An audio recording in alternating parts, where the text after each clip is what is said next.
पाठ 11 मार्च 9 से 15 के लिए। शीर्षक है प्रभु के साथ रहने के लिए उत्साहित हूँ। सबत अपराह्न मार्च 9 के लिए। इस सप्ताह के पाठ के लिए पढ़े भजन 84 का 5 से 12, भजन 122 का 1 से 5, भजन 87 का 1 और 2, भजन 46 का 1 से 7 और भजन 125 का 1 से 2। याद वचन लिया गया है भजन संहिता 84 का 2 से। मेरा प्राण यहोवा के आंगनों की अभिलाषा करते करते मूर्छित हो चला। मेरा तन मन दोनों जीवते परमेश्वर को पुकार रहे। भजन संहिता की पुस्तक सियोन के बारे में गीतों से भरी हुई है। सियोन परमेश्वर के पवित्र पर्वत का एक नाम है। सियोन के गीत हमें इसकी सुंदरता के बारे में बताते हैं। वे हमें प्रभु के पवित्र पर्वत के बारे में बताते हैं। सारी पृथ्वी उसके अधीन है। सियोन के बारे में गीत अक्सर प्रभु के उपासना घर की प्रशंसा करते हैं। कोरह के पुत्रों ने सियोन के बारे में इनमें से कई गीत लिखे। कोरह के पुत्र प्रभु के मंदिर में संगीतकार थे। पहला इतिहास 6 का 31 से 38। कोरह के पुत्र मंदिर के द्वारों के प्रभारी थे। पहला इतिहास 9 का 19। सियोन परमेश्वर के लोगों को आशा और आनंद से क्यों भरता है? सियोन परमेश्वर के अपने लोगों के साथ रहने का एक प्रतीक है। इस्राएल के लोग परमेश्वर के चुने हुए लोग थे। व्यवस्था विवरण 7 का 6। तो सियोन परमेश्वर का चुना हुआ पर्वत है। भजन 78 का 68 और भजन 87 का 2। यहोवा सियोन में राजा के रूप में विराजमान है। भजन 99 का 1 और 2। प्रभु का मंदिर सियोन पर भी स्थित है। भजन 87 का 1 और 2। सियोन वह स्थान है जहाँ परमेश्वर अपने लोगों को आशीष देता है। साथ ही सियोन परमेश्वर के लोगों के लिए सुरक्षा का स्थान है। सियोन का प्रयोग अक्सर परमेश्वर के मंदिर और यरूशलेम शहर के नाम के रूप में किया जाता है। परमेश्वर का मंदिर पृथ्वी पर मानव परिवार को बचाने के उसके कार्य का केंद्र है। परमेश्वर सियोन से सारी पृथ्वी को आशीष देता है। सारी पृथ्वी प्रभु की है। इसलिए सियोन पृथ्वी पर हर जगह के लोगों के लिए आनंद का स्थान है। भजन 48 का 2। रविवार मार्च 10 के लिए। शीर्षक है तेरे आंगनों में का एक दिन और कहीं के 1000 दिन से उत्तम है। भजन 84 का 5 से 12। भजनकार परमेश्वर के मंदिर में क्यों रहना चाहता है? उत्तर के लिए भजन 84 का 1 से 4 पढ़े। भजनकार जीवन भर परमेश्वर के मंदिर में रहना चाहता है। तब वह सदैव परमेश्वर के निकट रहेगा। भजन 84 का 1 से 2। परमेश्वर अपने मंदिर में रहता है। भजन 84 का 2। इसलिए मंदिर एक विशेष स्थान है।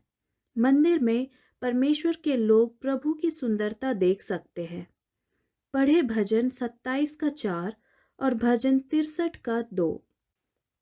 तब परमेश्वर के लोग तेरे भवन अर्थात तेरे पवित्र मंदिर में अच्छी वस्तुओं से भर जाएंगे।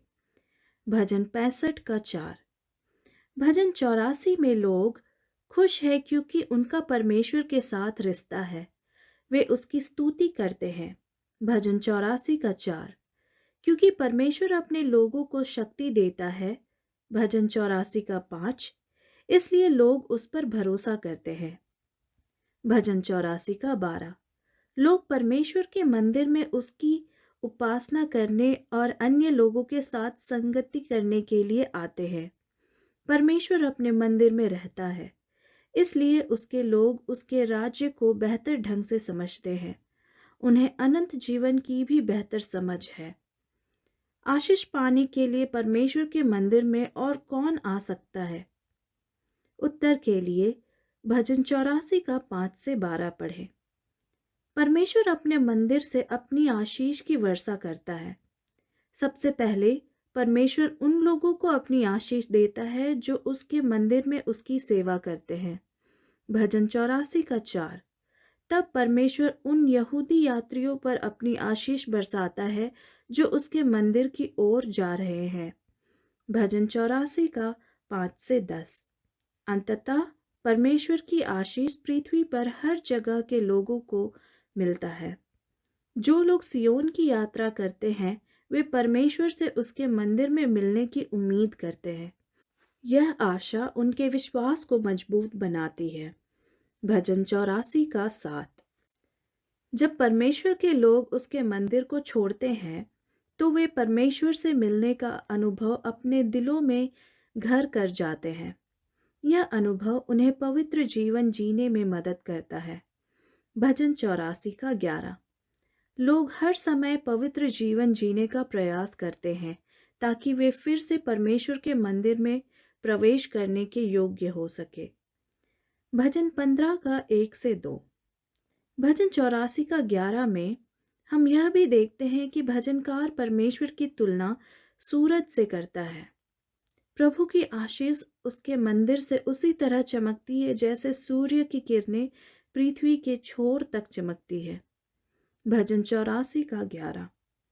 परमेश्वर उन सभी पर अपनी दया चमकाता है जो उसके साथ विश्वास में बने रहते हैं। प्रकाशित वाक्य 21 का 3 पढ़े। यह पद हमें बताता है कि परमेश्वर हमारे साथ नई पृथ्वी पर अपना घर बनाएगा। यह भजन आपको क्या आशा देती है? सोमवार मार्च 11 के लिए शीर्षक है यरूशलेम में शांति के लिए प्रार्थना करें। भजन 122 का 1 से 5। जब परमेश्वर के लोग यरूशलेम पहुंचते हैं तो उन्हें कैसा महसूस होता है? वे यरूशलेम में क्या पाने की आशा करते हैं? उत्तर के लिए भजन 122 का 1 से 5 पढ़े। भजन 122 में परमेश्वर के लोग यरूशलेम पहुंचने के लिए खुश और उत्साहित है। यरूशलेम की यात्रा एक आनंददायक समय था। परमेश्वर के लोगों ने उस वर्ष और अपने पिछले इतिहास के लिए परमेश्वर के प्रेम का जश्न मनाने के लिए वर्ष के दौरान 3 बार यात्रा की। व्यवस्था विवरण 16 का 16। यरूशलेम इस्राएल के जीवन का केंद्र था। साथ ही उसने यानी परमेश्वर ने इस्राएल को जो व्यवस्था दी वह यरूशलेम में थी। भजन 122 का 4। यरूशलेम वह स्थान था जहां लोगों का न्याय किया जाता था। भजन 122 का 5। जब लोग धार्मिक उत्सवों के लिए यरूशलेम जाते थे तो वे अदालत में जा सकते थे और मदद मांग सकते थे। भजन 122 का 6 से 9 में परमेश्वर के लोग किसके लिए प्रार्थना करते हैं? लोग यरूशलेम शहर को शांति और आशीर्वाद देने के लिए परमेश्वर से प्रार्थना करते हैं। यह प्रार्थना परमेश्वर के सभी लोगों को दिल और दिमाग से एक साथ जोड़ने का कारण बनती है। जब लोग इस प्रकार एक साथ जुड़ते हैं तो उनके बीच शांति होती है। भजन संहिता 122 का 8। यरूशलेम में शांति तभी हो सकती है जब परमेश्वर के लोग उसके और एक दूसरे के साथ शांति से रहे। इसलिए यरूशलेम में शांति के लिए प्रार्थना करना परमेश्वर के लोगों के लिए परमेश्वर और एक दूसरे के साथ शांति से रहने का निमंत्रण भी है। जब यरूशलेम में शांति होती है तो लोग जीवन में सफलता का आनंद लेते हैं। भजन 147 का 12 से 14। भजन 122 हमें सिखाता है कि हमें अपने चर्च और उसके सदस्यों के लिए प्रार्थना करनी चाहिए। जब हम एक दूसरे के साथ शांति और सहमति पर होंगे तो हम एक चर्च के रूप में मजबूत होंगे। तब हम पृथ्वी पर सभी के लिए परमेश्वर की शांति और उसकी बचाने वाली दया के बारे में खुशखबरी की घोषणा कर सकते हैं। यूहन्ना 13 का 34 और 35। जब हम चर्च में शांति के लिए प्रार्थना करते हैं तो हम परमेश्वर के अंतिम समय के शांति के राज्य में आशा को जीवित रखते हैं। यह राज्य यरूशलेम शहर से भी बहुत बड़ा है। इस राज्य में पूरी पृथ्वी शामिल है। यशायाह 52 का 7, यशायाह 66 का 12 और 13 और प्रकाशित वाक्य 21 से 22। हम लोगों के बीच शांति स्थापित करने के लिए अब क्या कर सकते हैं? मंगलवार, मार्च 12 के लिए शीर्षक है सियोन, सभी लोगों के लिए घर। भजन 87 का 1 से 2। सियोन को क्या खास बनाता है? यह एक अद्भुत जगह क्यों है? उत्तर के लिए भजन 87 का 1 और 2 पढ़ें। भजन 87 एक भजन है जो सियोन का जश्न मनाता है। परमेश्वर सियोन से प्रेम करता है। परमेश्वर ने सियोन को अपना विशेष शहर चुना। परमेश्वर का मंदिर सियोन पर्वत पर है। भजन 2 का 6, भजन 15 का 1। सियोन में प्रभु एक सर्वशक्तिमान राजा है। वहां पृथ्वी पर हर कोई उसका आदर करेगा। भजन 99 का 2 और यशायाह 2 का 2 और मीका 4 का 1। भजनकार कहता है, प्रभु ने अपना नगर पवित्र पर्वत पर बनाया है। भजन संहिता 87 का 1। वहां से प्रभु लोगों को अनंत जीवन की आशीष देता है। भजन 133 का 3। परमेश्वर बेतेल और सीलो सहित पूरे इस्राएल में किसी भी अन्य स्थान से अधिक सियोन से प्रेम करता है। भजन संहिता 87 का 2। अतीत में बेथेल और सीलो परमेश्वर के लोगों के लिए विशेष मिलन स्थान थे। भजन 87 हमें दिखाता है कि हमें परमेश्वर की आराधना उसी स्थान पर करनी चाहिए जिसे वह चुनता है। हमें उसकी आराधना भी उसी प्रकार करनी चाहिए जिस प्रकार वह आदेश देता है। सियोन के बारे में कौन सी अद्भुत बातें कही गई है? उत्तर के लिए भजन 87 का 3 से 7 पढ़ें। सियोन की महिमा अन्य लोगों के परमेश्वर के बारे में और अधिक जानने के लिए प्रेरित करती है। तो परमेश्वर के राज्य में पूरी पृथ्वी शामिल है। क्या आप देखते हैं कि परमेश्वर उन लोगों को अस्वीकार नहीं करता जो इस्राएल से नहीं है? परमेश्वर उन सभी लोगों को स्वीकार करेगा जो उसके पास आते हैं और परमेश्वर को अपना उद्धारकर्ता स्वीकार करते हैं। बाइबल के समय में लोग उस देश के थे जहां वे पैदा हुए थे। नेहमाया 7 का 5 और लूका 2 का 1 से 3। भजन 87 में भजनकार हमें 3 बार बताता है कि इस्राएल के बाहर अन्य देशों के लोग सियोन में जन्म लेते हैं। इस विचार का क्या अर्थ है? इसका अर्थ यह है कि परमेश्वर इन लोगों को सियोन का नागरिक बनाता है। परमेश्वर उन्हें वही आशीर्वाद देता है जो वह सियोन में पैदा हुए बच्चों को देता है। भजन 87 का 4 से 6। भजन 87 उस दिन के बारे में बात करता है जब यहूदी और गैर यहूदी दोनों एक पवित्र राज्य के सदस्य होंगे।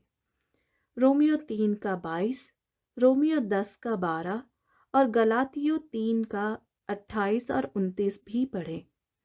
भजन 87 में सियोन की तस्वीर की तुलना परमेश्वर के राज्य के बारे में दानियल के सपने से करें।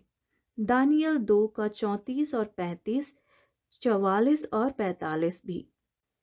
दानियल के सपने में परमेश्वर का राज्य एक बड़ा पहाड़ बन जाता है जो पृथ्वी को भर देता है। भजन संहिता 87 हमें दिखाता है कि परमेश्वर सियोन में सभी लोगों को अपनाने के लिए तैयार है। यह विचार हमें पृथ्वी पर सभी को सुसमाचार का प्रचार करने के लिए यीशु की महत्वपूर्ण आज्ञा को बेहतर ढंग से समझने में कैसे मदद करता है। मत्ती 28 का 18 से 20। बुधवार, मार्च 13 के लिए शीर्षक है सियोन में सुरक्षा और शांति। भजन 46 का 1 से 7। भजन 46 का 1 से 7 पढ़े। ये पद हमें पृथ्वी के बारे में क्या बताते हैं? भजन 46 हमें पृथ्वी को संकट में दिखाता है। प्राकृतिक आपदाएं हर जगह हो रही है। भजन 46 का 2 से 3। बाइबल हमें दुष्ट लोगों या इस पृथ्वी पर उनके द्वारा उत्पन्न समस्याओं को दिखाने के लिए शब्द चित्र के रूप में टकराती लहरों या पानी का उपयोग करती है। भजन 93 का 3 और 4, भजन 124 का 2 से 5।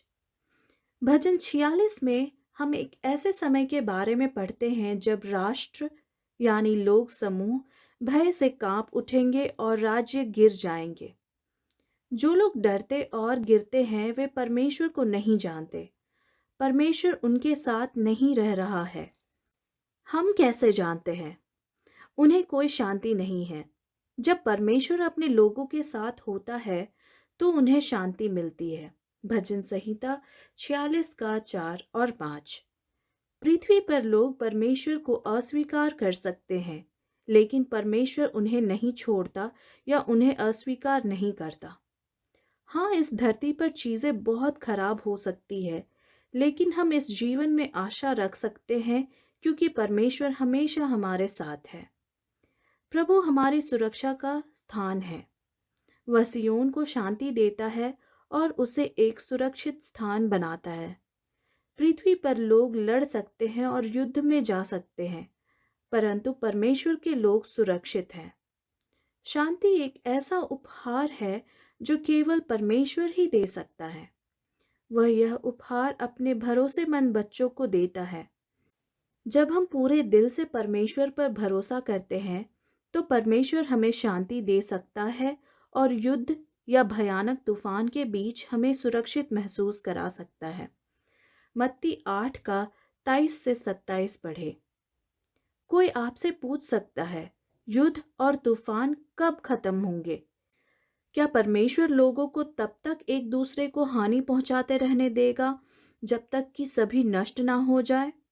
जो व्यक्ति ये प्रश्न पूछता है उसे भजन 46 पढ़ने को कहे। आइए अब इसे पढ़ें। परमेश्वर इस पृथ्वी पर सभी बुराइयों और पीड़ाओं के बारे में कैसा महसूस करता है? उत्तर के लिए भजन 46 का 6 से 11 पढ़ें। परमेश्वर इस पृथ्वी पर सभी बुराइयों से बहुत परेशान है। वह इस पर इतना क्रोधित होता है कि उसके क्रोध से पृथ्वी पिघल जाती है। भजन संहिता 46 का 6। परमेश्वर का क्रोध पृथ्वी को नष्ट नहीं करता, उसका क्रोध पृथ्वी को नया बनाता है।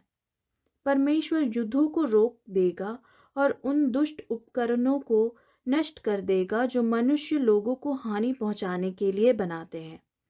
भजन 46 का 9। यीशु ने अपने दूसरे आगमन पर ये चीजें करने का वादा किया है। उसका वादा मसीहियों को आशा से भर देता है। जब हमारे चारों ओर इतनी सारी बुरी चीजें घटित हो रही हो तो हम जीवन में शांति कैसे सीखें? कठिन समय में हम परमेश्वर पर भरोसा करना कैसे सीखें? बृहस्पतिवार मार्च 14 के लिए शीर्षक है, वह पर्वत जिसे हिलाया नहीं जा सकता। भजन 125 का 1 और 2। भजन 125 का 1 में भजनकार परमेश्वर के लोगों की तुलना किससे करता है? भजन 125 का 1 में परमेश्वर के लोगों की तुलना सिय्योन पर्वत से की गई है। सिय्योन पर्वत शक्ति का प्रतीक है। सिय्योन पर्वत को हटाया नहीं जा सकता। जब परमेश्वर के लोग उस पर भरोसा करते हैं तो वे सिय्योन पर्वत के समान मजबूत होते हैं। भजनकार जानता है कि परमेश्वर अपने लोगों की रक्षा करेगा। भजन 5 का 12, भजन 32 का 7 और 10। सिय्योन पर्वत परमेश्वर के लोगों के दिलों को विश्वास से भर देता है। उनके चारों ओर पृथ्वी पर बुराई भर जाती है, लेकिन परमेश्वर के लोगों को आशा बनी हुई है। परमेश्वर के लोग किस कारण से हतोत्साहित महसूस करते हैं? उत्तर के लिए भजन 125 का 3 से 5 पढ़ें। हम उनके अनुभव से क्या सबक सीख सकते हैं? जब परमेश्वर के बच्चे दुष्ट लोगों को इस जीवन में बहुत सफलता का आनंद लेते हुए देखते हैं तो वे हतोत्साहित महसूस कर सकते हैं। उनकी सफलता के कारण परमेश्वर के कुछ लोग परमेश्वर को छोड़ सकते हैं और पाप के जीवन का आनंद भी ले सकते हैं। भजन 73 का 2 से 13 और भजन 94 का 3। परमेश्वर ने हमें चुनाव करने की आज़ादी दी है। बुराई या अच्छाई चुनने के लिए स्वतंत्र। भजन संहिता 125 का 3 से 5। परंतु परमेश्वर उन लोगों को सुरक्षित नहीं रखेगा जो उसे पाप के जीवन का आनंद लेने के लिए छोड़ देते हैं। अंत में परमेश्वर उन लोगों का न्याय करेगा जो उसके विरुद्ध पाप करते हैं और उसकी क्षमा स्वीकार करने से इनकार करते हैं। भजन 125 परमेश्वर के लोगों के लिए परमेश्वर में अपने विश्वास को मजबूत बनाए रखने का निमंत्रण है। उन्हें सियोन पर्वत के समान मजबूत रहना चाहिए। हम हमेशा यह नहीं समझ पाते कि बुराई क्यों आती है, लेकिन हम प्रभु पर भरोसा रखना जारी रख सकते हैं। बाइबल में कई विषयों को समझाना या पूरी तरह से समझना हमारे लिए कठिन है। इन विषयों में शामिल है कि पाप कैसे शुरू हुआ, यीशु का जन्म, हमारा फिर से जन्म और मनुष्य मृतकों में से कैसे जी उठते हैं। इन विषयों के साथ साथ और भी कई विषय हैं जो रहस्य है, लेकिन हमें बाइबल पर संदेह नहीं करना चाहिए क्योंकि हम परमेश्वर के रहस्यों को नहीं समझ सकते। इस धरती पर हमारे चारों ओर ऐसे रहस्य हैं जिन्हें हम समझ नहीं पाते हैं। क्या हमें यह जानकर आश्चर्य होना चाहिए कि ऐसे आध्यात्मिक रहस्य भी हैं जिन्हें हम नहीं समझ सकते? दिक्कत हमारी अपनी सोच से है। हमारा दिमाग कमजोर और सीमित है। परमेश्वर हमें यह दिखाने के लिए बाइबल में पर्याप्त सबूत देता है कि बाइबल उसकी ओर से है। हम हमेशा वह सब कुछ नहीं समझ सकते जो परमेश्वर करता है, लेकिन हमें किसी भी तरह उस पर भरोसा करना चाहिए और बाइबल पर संदेह नहीं करना चाहिए। Ellen G White, steps to Christ, page 106 और 107। शुक्रवार, मार्च 15 के लिए अतिरिक्त विचार। जब हम सियोन के बारे में गीत गाते हैं तो हमें आशा मिलेगी। सियोन के बारे में गीत परमेश्वर के वादे में हमारी आशा को जीवित रखते हैं। परमेश्वर ने पृथ्वी को नया बनाने का वादा किया है। प्रकाशित वाक्य 21 का 1 से 5। तब वह नई पृथ्वी पर सदैव के लिए राजा के रूप में विराजमान रहेगा। नई पृथ्वी पर परमेश्वर के लोग सदैव जीवित रहेंगे। वे आनंद के साथ उन अनेक आश्चर्य कर्मों का अध्ययन करेंगे जिन्हें परमेश्वर ने बनाया है। परमेश्वर के लोग उसके उद्धार करने वाले प्रेम के बारे में अध्ययन करेंगे। यह प्रेम एक रहस्य है। नई पृथ्वी पर कोई शैतान नहीं होगा जो हमें परमेश्वर के बारे में भुला दे। हम नए कौशल सीखेंगे, हम नया ज्ञान सीखेंगे और सीखने से कभी नहीं थकेंगे। हमारे लिए कुछ भी करना बहुत कठिन नहीं होगा। हम कई अद्भुत चीज़ें करेंगे और आगे करने के लिए हमेशा कुछ और अद्भुत होगा। वहाँ देखने के लिए एक नए चमत्कार होंगे और सीखने के लिए नए आध्यात्मिक सत्य होंगे। Ellen G White, the great controversies, priest, 677। चर्चागत प्रश्न। पहला, इस सप्ताह हमने सियोन में परमेश्वर के लोगों के बारे में कौन से महत्वपूर्ण नियम सीखे? हमें पता चला कि यरूशलेम में सियोन एक वास्तविक स्थान है। सियोन के बारे में हमने जो महत्वपूर्ण नियम सीखे, वे हमें परमेश्वर के लिए अपने कार्य को समझने में कैसे मदद कर सकते हैं? दूसरा, आज परमेश्वर के अनुयायी उसके मंदिर में परमेश्वर के साथ कैसे रह सकते हैं? यूहन्ना 1 का 14 से 18 और इब्रानी 12 का 22 से 24। तीसरा, भजन 87 में हम भविष्य की तस्वीर देखते हैं। हम सीखते हैं कि सियोन इस पृथ्वी पर सभी लोगों के समूहों का शहर बन जाएगा। रोमियो 5 का 10, इफिसियो 2 का 11 से 16, कुलूसियो 1 का 19 से 23। यह अद्भुत प्रतिज्ञा कैसे घटित होगी? चौथा, क्या होगा यदि कोई आपसे यह समझाने के लिए कहे कि बुरे लोग इस जीवन में इतनी सफलता क्यों प्राप्त करते हैं, जबकि कई अच्छे लोग क्लेशित होते हैं? आप इस व्यक्ति को कैसे उत्तर देंगे? यह समझना क्यों महत्वपूर्ण है कि इस जीवन में होने वाली हर बुरी चीज़ के लिए हमारे पास हमेशा पूर्ण उत्तर नहीं हो सकते हैं। धन्यवाद। परमेश्वर आपको आशीष दे।